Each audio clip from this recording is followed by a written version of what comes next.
तो कहानी शुरू खतरनाक जंगलों को दिखाते हुए होती है, जहाँ पर हम एक अजीब सा घर देखते हैं। उधर उस घर में 3 दोस्त छुट्टियाँ मनाने आए हुए थे। ये घर नहर के किनारे था, जिधर 2 दोस्तों बैठे बहुत ज्यादा मस्ती कर रहे थे। पर उनकी एक दोस्त घर के अंदर थी, जिसका नाम जेसिका था। उसकी हालत बहुत खराब थी। अब जेसिका के पास उसकी दोस्त आती है, जो उसके साथ खूब मस्ती कर रही थी और उसे एक किताब भी पढ़कर सुनाती है। पर न जाने एकदम से जेसिका को क्या हो गया था। वो अपनी अजीब सी आवाज में उस किताब को पढ़ने लगती है। जेसिका की आवाज को सुनकर ऐसा लग रहा था कि जैसे उसके अंदर कोई और बोल रहा हो। उसे उल्टियाँ भी आने लगती है। उसकी आंखों का रंग बदल गया था, जिसके बाद अचानक से वो अपनी दोस्त के बालों की जिल्द को उसके सर से अलग कर देती है और बाहर जाकर अपने दूसरे दोस्त का सर उसके जिस्म से अलग कर देती है। उसने अपने दोनों दोस्तों को मार दिया था। जिसके बाद हम जेसिका को हवा में उड़ता हुआ देखते हैं और उसकी दोस्त जो रोते हुए ये सब और इन तीनों दोस्तों के साथ आखिरकार ऐसा हुआ क्यों था, ये सब जानने के लिए हमारी कहानी एक दिन पीछे जाती है, जहाँ से ये सब कुछ शुरू हुआ था।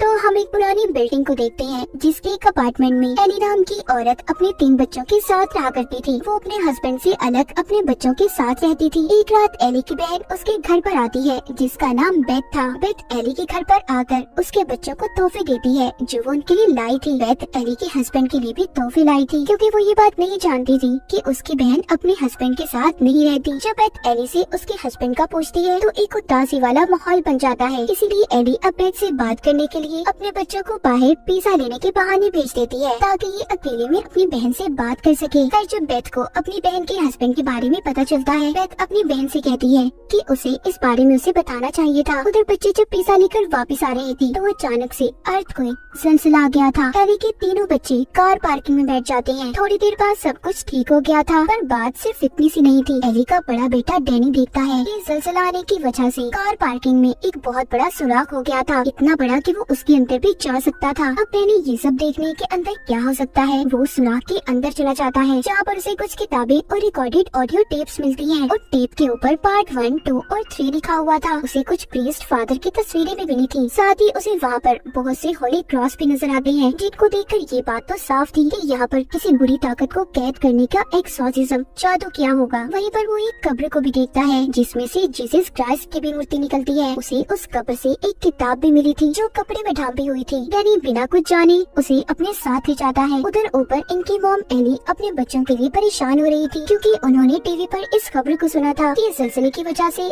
आसपास की बिल्डिंग्स को बहुत नुकसान हुआ है। इसलिए एली अपने पड़ोस में एक लड़के के पास जाती है, उससे अपने बच्चों को ढूंढने के लिए मदद मांगती है। साथ ही वहाँ पर एक बुजुर्ग लेडी भी थी। मगर थोड़ी ही देर बाद एली के बच्चे लिफ्ट से घर में आ गए थे, जिन्हें देखकर एली बहुत डांटती है और ये भी कहती है कि जब ज़लज़ला आए तो लिफ्ट का इस्तेमाल नहीं करना चाहिए। इतना कहकर वो अपना काम करने लॉन्ड्री के लिए कपड़े लेकर लिफ्ट से जाने वाली थी। उधर डैनी उस किताब को और जो ऑडियो टेप्स उसे मिली थी उन्हें लेकर कमरे में चला जाता है। अब वो उस किताब को खोलने की कोशिश कर रहा था, पर वो नहीं खुलती, क्योंकि वो किताब नुकीले दांतों से बंद थी। उस किताब को देखकर ऐसा लग रहा था कि जैसे वो किसी का मुंह हो। तभी उसकी उंगली उन नुकीले दांतों पर लग जाती है, जिससे खून आने लगा था, जो उस किताब पर भी गिरता है। पर हैरान कर देने वाली बात ये थी कि वो किताब उसके खून को अपने अंदर जज्ब कर लेती है और तभी वो किताब खुल भी गई थी। हम देख पाते हैं जिसमें अजीब अजीब तरह की तस्वीरें थी, जैसे कोई किसी पर जादू कर रहा हो। डैनी उस किताब को तो नहीं पढ़ता, पर जो उसे ऑडियो टेप्स मिली थी उन्हें चलाकर सुनने लगता है, जिसमें पहली ऑडियो टेप में एक फादर थी, जो बता रहे थे कि हमने अपने साथियों के साथ किताब को जानने की कोशिश की है, जिसमें अजीब तरह के जादू के बारे में बताया गया है। अब अगली बात दूसरी ऑडियो टेप में थी। डैनी जब उसे चलाता है, जिसमें फादर उस किताब के बारे में बता रही थी कि ये किताब उन्हें मिली कहाँ से थी। पर अचानक से वो ऑडियो टेप में से एक डिमोनिक आवाज आने लगती है, जैसे कोई काली ताकत उसमें कैद हो और बाहर आने की कोशिश कर रही हो। डैनी उस टेप को रोकने की कोशिश करता है, पर नहीं रोक पाता। तभी हम देख पाते हैं काली ताकत उस टेप से आजाद होकर लिफ्ट में एली के अंदर आ गई थी, जो आते ही एली की हड्डियों को बुरी तरह से तोड़ देती है और उसे बहुत ही बेरहमी से मार रही थी। डैनी उधर ऑडियो टेप को रोकने की बहुत कोशिश करता है, पर नहीं कर पाता।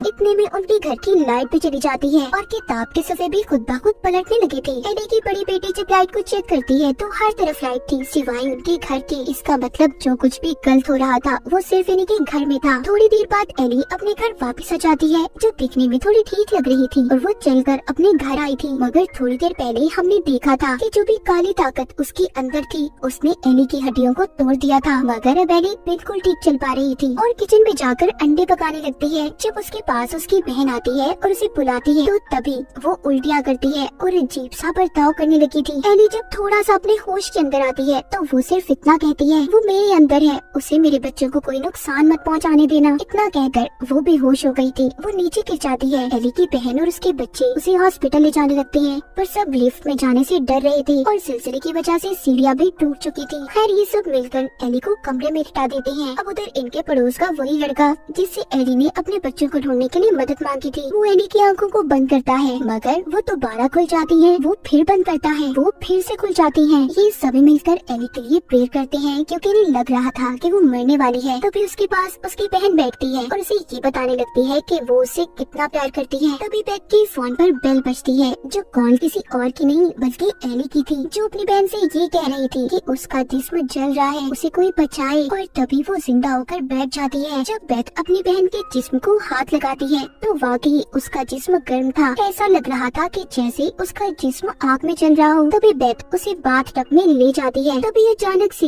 एली पानी से निकलकर दीवार पर चलने लगी थी और इतनी जोर से चीखती है कि सभी उसकी चीख सुनकर बेहोश होने वाली थी। साथ ही साथ बाथटब में जो पानी था वो भी उबल रहा था। एली एक एक कर सभी पर हमला करती है। वो अपनी बेटे को मारने की कोशिश कर रही थी। तभी उसका बेटा डैनी एली को पीछे करता है, क्योंकि वो जानता था कि उसकी मॉम के अंदर कोई काली ताकत आ गई है। यहीं पर एली अपने पड़ोस में रहने वाले लड़के की आँख को भी निकाल देती है और दूसरे पड़ोसी के मुंह में फेंक देती है। इस बात का फायदा उठाकर बेथ अपार्टमेंट के दरवाजों को बंद कर देती है। उसके साथ एली के बच्चे भी थे। अब बेथ एक सुराग से देखती है, घर के अंदर जितने भी लोग थे एली ने सबको मार दिया था। बाहर एली की बेटी अपने भाई डैनी से लड़ती है, क्योंकि वो भी जान गई थी कि सब कुछ उसी की वजह से हुआ है। उसने टेप रिकॉर्डर को चलाया था और उस जादुई किताब को खोला है। इधर ये सब आपस में लड़ाई कर रही थी, उधर एली अपनी सबसे छोटी बेटी को अपनी बातों में बहला फुसलाकर उससे थोड़ा सा गेट खुलवा लेती है। एली की बड़ी बेटी के साथ भी अब अजीब होने लगा था। उसके चेहरे पर अजीब से निशान आ रहे थे और मुंह से कीड़े निकलते हैं। जब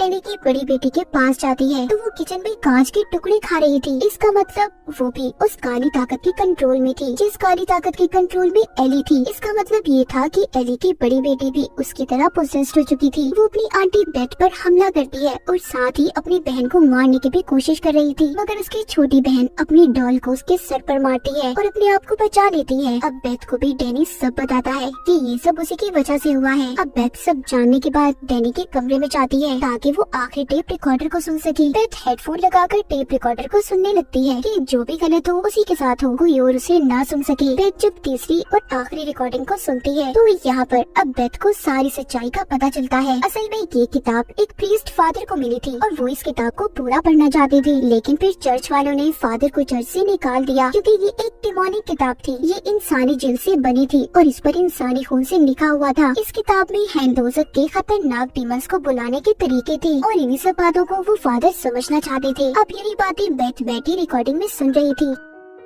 सब बातें सुनकर बेथ को भी यकीन आ गया था। उधर किचन में एली की बड़ी बेटी डैनी पर हमला करती है और उसे जला देती है। जिस कमरे में बेथ थी वहाँ पर भी एली आ गई थी। बेथ उससे लड़ने की कोशिश करती है। एली यहाँ पर अपने मुंह से ये आवाज निकालती है, मैं जो भी हूँ तुम मुझे आसानी से हरा नहीं सकती। अब बस बेथ और एली की छोटी बेटी ही बचे थे। एली अब यहाँ पर बेथ को मारने वाली थी, तभी एली की छोटी बेटी बेथ को कैंची देती है, जो बेथ एली के मुंह में डाल देती है, जिससे वो कुछ वक्त के लिए रुक गई थी। बेथ गन लेकर दरवाजे को तोड़ने वाली थी, तभी एली जाग जाती है और बेथ गन से एली पर ही गोली चला देती है, जो जाकर उसके पाँव पर लगी थी। एली अपनी छोटी बेटी को अपनी मीठी मीठी बातों में फंसाने की कोशिश करती है, पर उसकी छोटी बेटी सुनकर ये कहती है, you are not my mom, तुम मेरी मॉम नहीं हो। अब वहाँ पर एक एक कर जो लोग डैनी ने मारे थे वो जिंदा होने लगते हैं और ये कहते हैं कि शाम तक कोई भी नहीं बचेगा। यहाँ से बेथ और एली की छोटी बेटी के पास भागने के अलावा कोई और रास्ता नहीं था, पर जो लिफ्ट थी वो बंद थी और दरवाजा भी बंद था। उस लिफ्ट के अंदर चाबियां फंसी हुई थी, क्योंकि जब एली पोसेस्ड हुई थी तो उसके हाथ में ये चाबियां थी। एली की बेटी अब चालाकी से उस लिफ्ट को चलाकर चाबियां निकाल लेती है और लिफ्ट भी चलने लगी थी, मगर हम देख पाते हैं कि एली की बड़ी बेटी और डैनी, जो कि मरने के बाद डीमंस के कंट्रोल में थे, खुद को लिफ्ट से जोड़ लेते हैं, जिससे अब जैसे जैसे लिफ्ट चलती है उसके अंदर उनका खून भरने लगता है। जैसे लिफ्ट नीचे आ रही थी खून भी बढ़ता जा रहा था। उधर उस किताब का सफा भी पलट जाता है, जिसमें अजीब सा बना हुआ क्रिएचर था और देखते ही देखते एली भी अब उस क्रिएचर में बदल गई थी। उधर जैसे ही लिफ्ट नीचे आती है तो खून भी बाहर आता है। खून में भरी बेथ और एली की छोटी बेटी जल्दी से गाड़ी में बैठ जाती है, पर उनके सामने दोबारा एली आ गई थी, जो कि अपने डिमोनिक रूप में थी। वो अपनी छोटी बेटी पर हमला करती है। तभी बेथ चेनसॉ लेकर उसे मारने लगती है, मगर साथ ही वहाँ पर एली की बड़ी बेटी और डैनी भी आ गई थी। बेथ उन तीनों को फांसी चलती ग्राइंडर मशीन में डालकर मार देती है। अपनी ही फैमिली के 3 लोगों को मारना बहुत ही भयानक सीन था, मगर इसके अलावा बेथ के पास कोई और रास्ता भी नहीं था। जिसके बाद बेथ एली की छोटी बेटी को लेकर